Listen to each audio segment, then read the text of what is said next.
자, 오늘은 제가 이 차를 사고 한 4년 정도 된 것 같아요. 맨 처음에 렉스턴 스포츠 칸인데요. 렉스턴 스포츠 칸 나오자마자 제가 좀 구입을 했습니다. 픽업 트럭이 아무래도 제가 하는 일에 굉장히 부합하다 생각해서 구입한 차예요. 오프로드도 가능하고, 그 다음에 사업자이기 때문에 부가세 환급도 10% 받고, 맨 처음에 이 차 샀을 때 풀옵션으로 샀거든요. 한 4천만원 정도 들어갔어요. 그래서 부가세 환급을 제가 400만원을 받았습니다. 무슨 트럭 사는데 4천만원이 들어갔냐 라고 생각하시는 분도 계실지 모르겠는데, 저는 이제 풀옵션으로 샀어요. 그래서 이제 스프링도 우리 흔히 얘기하면 이제 판 스프링이 아니고, 흔히 보면 이제 승용차 스프링 같은 걸 체결한 이제 그런 모델입니다.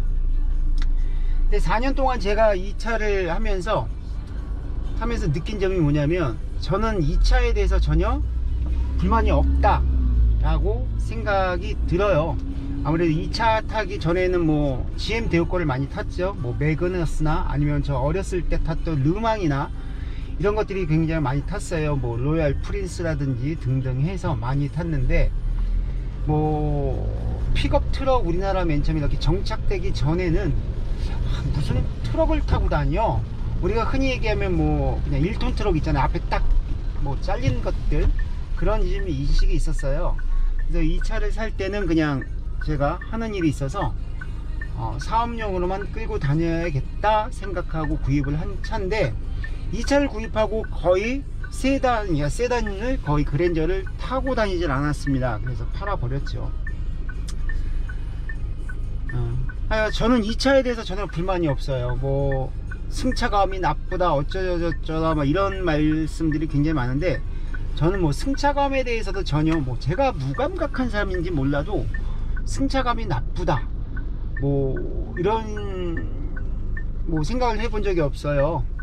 뒷좌석에는 거의 사람을 태우지 않고 거의 저 혼자 타고 다니기 때문에 그럴지도 모르겠지만, 하여간 저의 느낌은 렉스턴 스포츠칸에 대한 느낌은 저는 매우 좋다 라고 생각이 듭니다.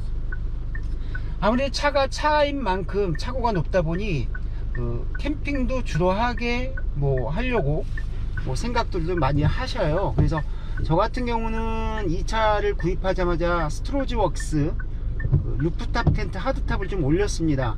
지금 보니까 어넥스 포함해 갖고 270만원 정도에 파는 것 같은데, 제가 4년 전에 구입했을 때는 200만원이었어요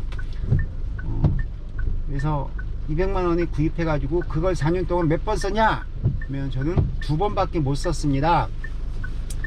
캠핑할 시간도 많지 않았을 뿐더러 캠핑할 장소, 저는 좀 소심해 가지고 노지 캠핑을 거의 생각을 못 해봤어요. 그냥 캠핑장을 예약을 해야 되는데, 캠핑장 예약하기도 만만치도 않고, 그 다음에 제가 이걸 구입하자마자 또 이제 코로나가 터져 가지고 거의 캠핑장이 난민장 수준으로, 난민 캠프 수준으로 이렇게 변했기 때문에 저는 그렇게 사람 많은 곳도 그렇게 좋아하지 않습니다. 하여간 그렇습니다. 그래서 제가 4년 동안 있으면서 거의 시내만 주행하고 이렇게 오프로드를 갈 일이 거의 없었어요. 무슨 자갈길, 서울에는 자갈길이 없죠. 그래서 자갈길을 갈 이유도 없고, 제가 주로 다니는 데가 다이빙하러 고성이나 이런 데 많이 다니는데, 고성까지 가는 데 있어서도 거의 고속도로 뚫려져 있죠. 고속도로 뚫려져 있거나 아니면은 서울 양양간 고속도로 많이 다녔기 때문에, 저는 이렇게 자갈길 돌 밟을 일이 전혀 없었어요. 전혀 없었기 때문에 저는 이 차가 순정 그대로입니다. 그런데 변수가 좀 생겼어요. 경반 분교라는 곳이 있습니다. 거기가 캠핑장이라고 해요. 그래서 거기 가려고 검색을 막 해봤더니 소렌토도 거기를 진입을 못하고 실패를 하고 되돌아갔다 라는 게 유튜브에 많이 뜨더라고요. 그래서 그걸 이제 찾아봤습니다. 이 캠핑장이 산 위에 있네요. 산 위에 경반 분교라고 그래가지고 옛날 화전민들이 거기서 살았는데, 화전민들 그 자녀들을 위한 학교였던 것 같아요. 근데 지금 화전민이 없어서 그게 폐교가 되고 거기 이제 주인 되시는 분이 무료로 오픈을 시켜 놓으셨습니다.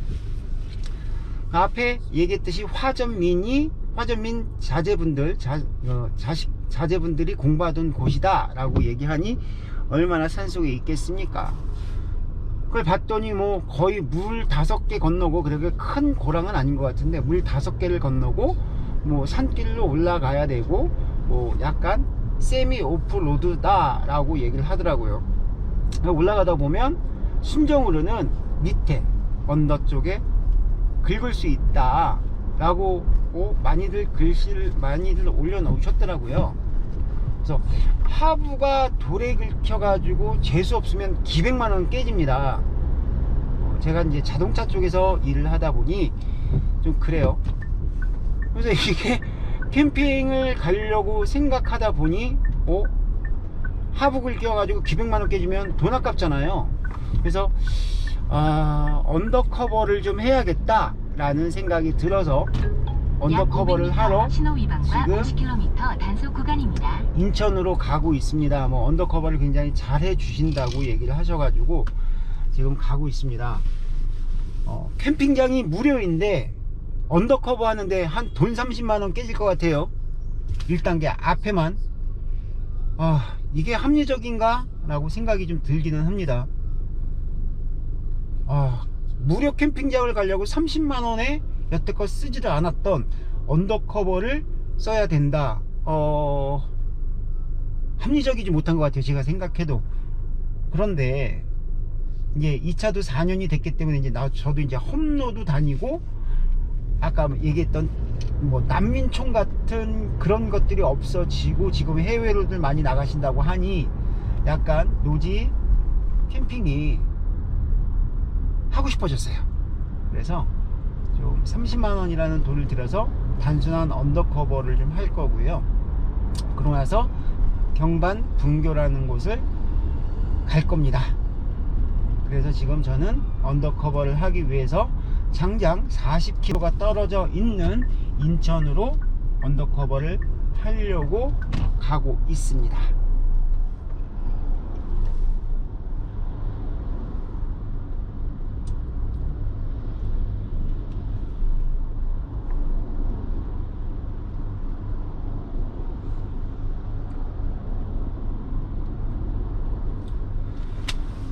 역시 차가 많이 막히네요.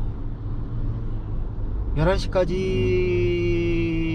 입고를 시키기로 했는데 역시나 11시까지 이대로 가면 못할 것 같아서 지금 시간이 9시 11분입니다 내가 좀 시간 약속을 하면 한 10분 전에 가 있는 게 아니라 1시간 전에 가 있어요. 거의 그 시간에 쫓기기도 싫고 뭐 시간에 쫓겨가지고 어떡하지 막 이런 게 너무너무 싫어서 저는 약속 시간 거의 최소한 30분 전에는 그 주위에 가 있습니다.